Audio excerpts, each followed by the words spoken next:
How you going, guys?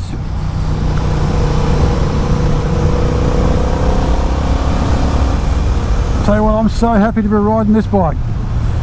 So what have we here?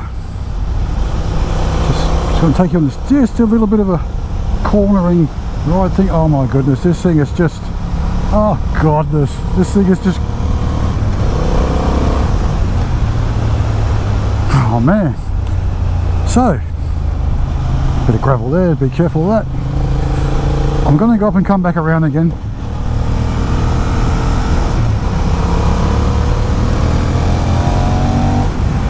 I've got to tell you, this is such a good bike. This is the all new 2023 Honda Hornet, or the CB750. As you can see, the all new colour dash. So what's going to happen here, guys, is this is going to be like a bit of a review and overall thoughts. Okay, so this is going to be a three-part. I'm going to go around and I'm going to go back and go down to where I normally go. This is a three-part. Oh, just so smooth. My god, how was that? This thing turns like it's on rails. So yeah, sorry, it's going to be a three-part series. I'm lucky enough to have this bike for about 2 or 3 days. So it's been kindly donated to me by Powerhouse Midland, or commonly known as the Honda shop. They're in Midland. So they've kind of lent me this bike for the weekend. So part one will be just the general aesthetics. So much traffic here today. It's a bit of a, got to be just so careful. So yeah, so the part one is going to be basically about the aesthetics. Just some basic. Listen to that noise on the overrun. It's just, this exhaust, I'm going to explain something about this exhaust when I get down to where I'm going. Oh, I'm lost for words. This is such a good bike. It's just, it's going to blow your mind, this bike, if you get a chance to ride it. This thing, it wants to pop wheelies in second and third gear under its own power, which is good. That is also good. Okay, so part one will be the general sort of aesthetics about the bike. What I think of the way it looks. You know, I'll get you guys to comment below and say what you think it looks, how you like it. So I've got the black one here with the red subframe, which you'll see in just a moment. All right, so we're coming up to where I need to turn in.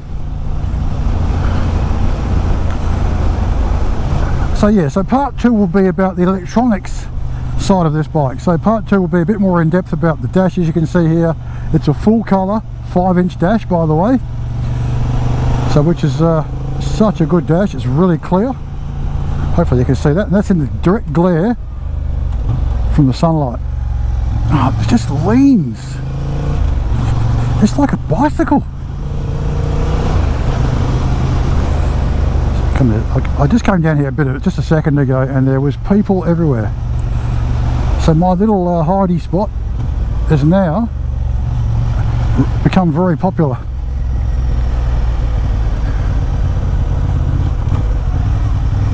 I'm going to go up the top here, stop up there. I usually go over there, but I'll come up here.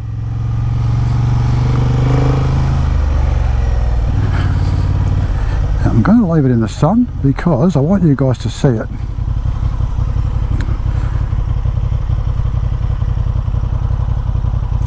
Okay, man, it's such an easy bike to ride and such an easy gearbox to find neutral. Okay, I present to you the 2023 Honda Hornet. What a bike. This is an amazing bike. So this is a new bike from the ground up. What do you think? What do you think? Just got to quickly turn it off. I will turn it back on again in a moment. You can hear the exhaust. Okay, so this is a new bike from the ground up for Honda for 2023. It's called the CB750. It is a new 755cc parallel twin. It is a great motor. I've just ridden to get here, and it is a really, I'll tell you what, it's just a great bike. I just can't find the words for it. It's just, it does everything really well. This is the black, obviously. There is for Australia, there is two colours only. The pearl, it's like a pearl white, or this gloss black. The rest of the world gets four colours. They get a yellow with a black subframe, and they get a silver or a grey silver with a black subframe. But I think the white and the black, I've seen the white in the flesh. The white is absolutely stunning as well. This is just such an amazing bike. I'm just going to walk around, see what you guys think. Really sharp sort of LED headlights there, LED lighting all around, of course. It's just a really smart looking bike. 750, this red subframe, really nice. Now the exhaust has two chambers. I'll come to that in a second. This exhaust, it's a standard exhaust, and I know there's a lot of people out there that will change the exhaust, and I think if you put an exhaust on this, it will sound absolutely phenomenal.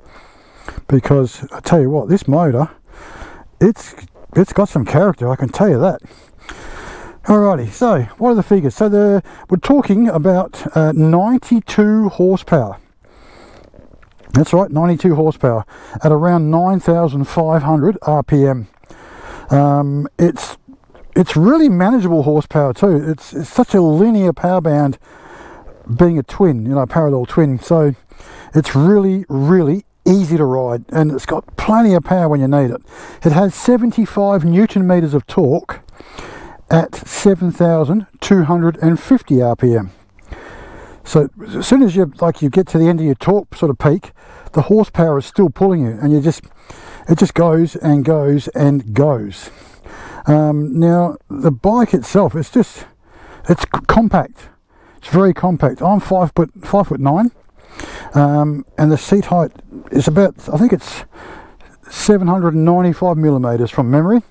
So it will suit a lot of riders, short, tall.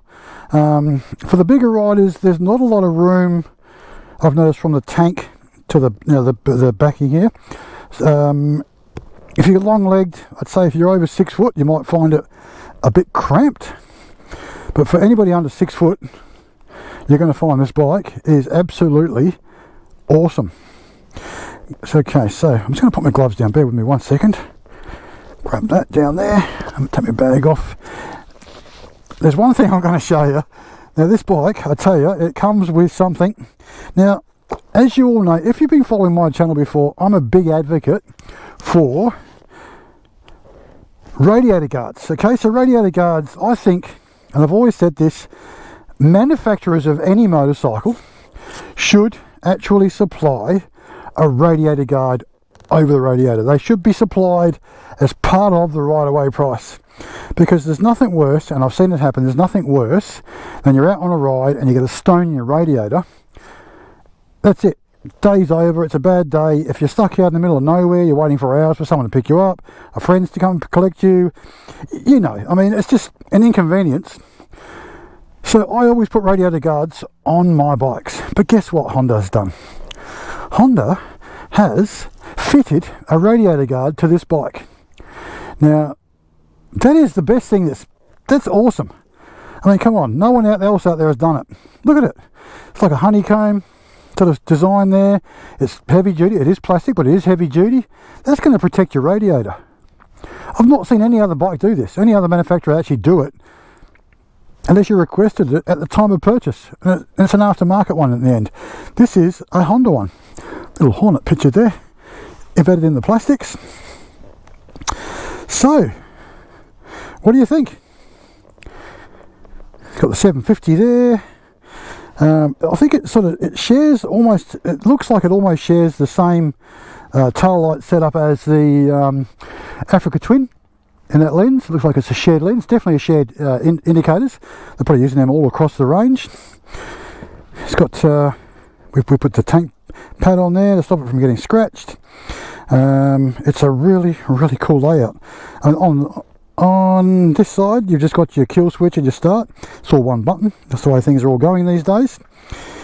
You've got your traditional indicators left and right, hazard lights, you've got your horn, and because you've got the 5-inch coloured screen on this bike, you have all your controls for that, which I'm going to go through in the next video.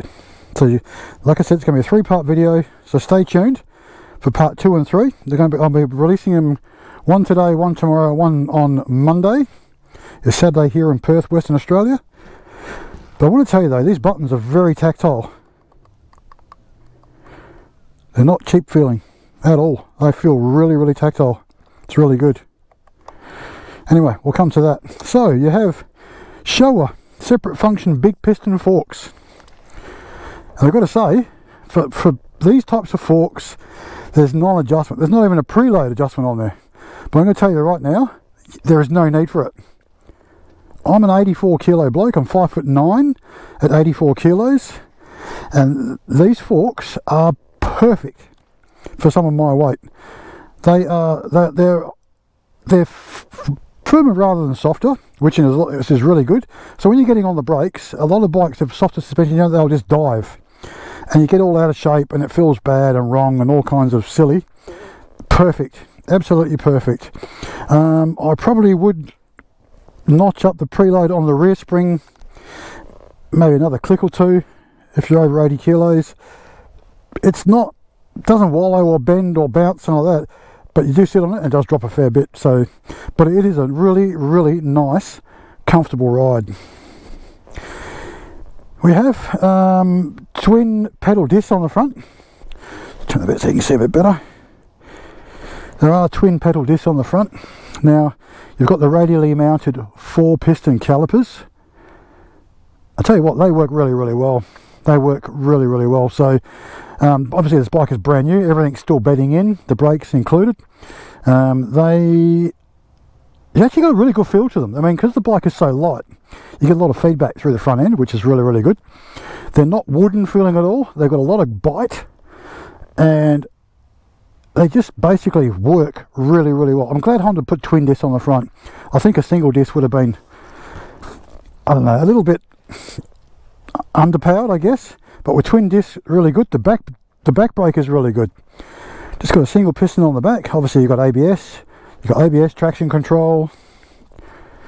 What else can I tell you about this bike? Just by doing this first episode walk around, LED lighting all around. Now the indicators, a lot of people are starting to do this now, is you'll see when the headlight's on, the indicators stay on. There you go. I'll get it in the shadow so you can see it. But when you're actually using the indicators, if I can find the indicator button, there you go. They go on and off. So it's a lot like the American market where they have those on constantly. They do go off obviously when you're using the indicators. Okay. LED indicators front and rear, LED tail light, LED headlight. I'll tell you what, it's such a good looking bike. Of course nowadays you've got to have these monstrosities of exhaust systems to pass the Euro emissions, but 7 out of 10 people will probably change that. Now, which brings me to that, so I'm just going to quickly turn this bike on and give it a rev for you. Then I'm going to explain why Honda have done what they've done with this pipe. Get the little display.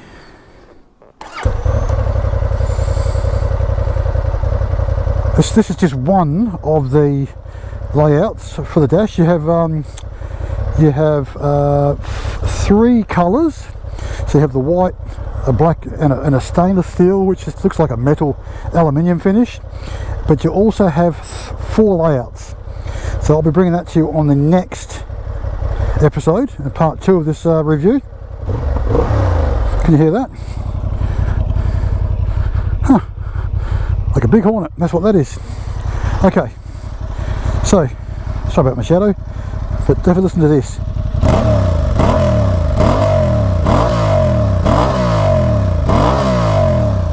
I seriously do not know how they got that past.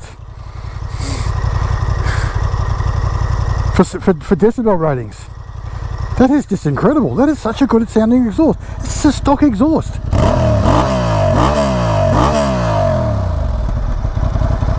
Wow, that's unbelievable. Okay, so what Honda have done, Honda have designed this system, this muffler. Okay, you can see here you've got like a one fat pipe, one skinnier pipe. So what they've done, they've actually basically designed the two different size pipes on the bike. And what it's done is basically, it's like an audio type thing, an oral type thing. So oral. Nothing wrong with the oral. So what they've done, they basically had a skinny pipe, two pipes like this, right, and one's fatter than the other, so basically like that. So they've designed it to give you different types of sound, and you can hear that's like a really deep sort of like a rumble. When it gets to the higher revs, you've got that sort of mid-range tinny sound. When you're riding it, like these cameras probably don't know, Justin, but when you're actually riding this bike, it is a deep, throaty exhaust. And when you're getting on it, combined with the air intake, the noise that comes from that, it's pretty exciting. I think Honda's onto a winner with this bike. The more I look at it, the more I like it. Now, I've seen pictures and films of it. All the guys in the Northern Hemisphere are doing their reviews. And I can tell you right now, the bike in the flesh is 10 times better. Absolutely 10 times better. The more I look at it, the more I like this bike. Look at this subframe. I mean, look at the finish on it. It's just, oh man, this bike is just really, really good. I've only ridden it for maybe all up about 40 kilometers to get here. In some different, on some highway bits and some 80 kilometer an hour rides and stuff like that, and then some hills as I brought you down up through there. What a bike! Honda, you are onto a winner with this bike. You really, really are. I've got to get something out of my bag. There's something about this frame. This is quite astounding, really. Bear with me. You know me, if you follow my YouTube channel, it's not scripted, so I've got to do. Now, the frame on this bike. So this bike weighs 190 kilos, right? To give you an indication, this bike weighs 190 kilos, fully fueled. If you compare this to another Honda bike, the CB750, that bike weighs 201 kilos. Yep, you heard me correctly. Fully fueled, the CB750 is 11 kilos heavier than this bike. That's the 500. Okay, now the CB650. The CB650R, the inline 4 that Honda currently has in the market as well, is heavier than this bike as well. The frame, I've got to look at this because this will blow you away, right? Okay, so the frame, this whole subframe, right? The whole red bit, subframe, frame, up there where the engine mounts and bolts onto. The engine is part of the frame. Weighs 16.5 kilos. 16.5 kilos, there you go, frame weight, 16.5 kilos compared to the CB500F, the frame is 20.4 kilos. So see where I'm going with here? This is about power to weight ratio. The CB650R is 18.5 kilos. Sorry, I made a mistake before. The CB650R is 201 kilos. So that's it, the 650 is 11 kilos heavier than this bike. Wow, I'll tell you what, this thing, and it just handles. It goes really, really well. Right, so another thing I want to talk to you about quickly. Honda have opted to go with a 160 rear section tyre. Well, bigger bikes usually tend to, hello, Dragonfly. Start the bike. A lot of people with, whether it be the Yamahas, Suzuki, Kawasaki, they're either 160 or they're 180s. So this tyre, it looks pretty skinny, really. But I tell you what, there is method to the madness with this skinny tyre. This thing is so light when you're turning. I did a U-turn. I did a U-turn up there, I came back, just did a bit of a recce to come back around here, check for traffic and stuff. I did a U-turn up there, and no lies, you could ride it on the steering, like when it's locked fully to the right, you could do a U-turn without dropping it.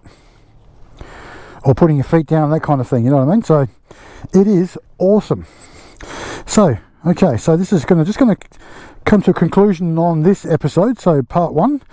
Okay, so 190 kilos, 92 horsepower, 75 newton meters of torque. Okay, on a bike that's tiny. It is really, really tiny. Man, this is impressive. This is impressive. Okay, so the one thing I want to talk about is it has slipper assist clutch, of course, on these. It has a 15.2 litre fuel tank. It seems like a lot of manufacturers are actually going for smaller tanks these days. So I'm yet to sort of figure out sort of how many kilometres are going to get out of a tank. But I've done, I don't know, 65, 70 k's in total on the bike. That's just me and other people. And it's only used maybe 2 bars of the fuel gauge. So it's pretty good. It's pretty good by all accounts. There you go. So, in conclusion for part 1, great bike. Looks stunning. The bright red against the black really, really pops. The Honda, the Hornet, the LED, the really sharp, aggressive, pointy sort of look on the front. You can get quick shifters for them. That'll be in part 2, episode 2, along with all the tech that you can get with the bike. So that's it. I'll bring this to the end, this episode, or this part. What do you think, guys? Leave your comments and questions in the comment section below, and I'll endeavour to answer as much as I can, as best as I can. So you guys know me if you follow me on the channel. I'm pretty straightforward. I don't lie to you about stuff. I'll tell you the bad things and good things about bikes. So feel free to ask me anything, and I can genuinely answer as much as I can. Alright, so there you go. So stay tuned for part 2 and part 3, coming in 3 consecutive days. So it's awesome, guys. So if you're new to the channel, please subscribe. That would be great. Hit the bell icon, like, leave your comments, leave your questions, and I will talk to you again on the next episode real soon. Thanks for watching. Bye bye.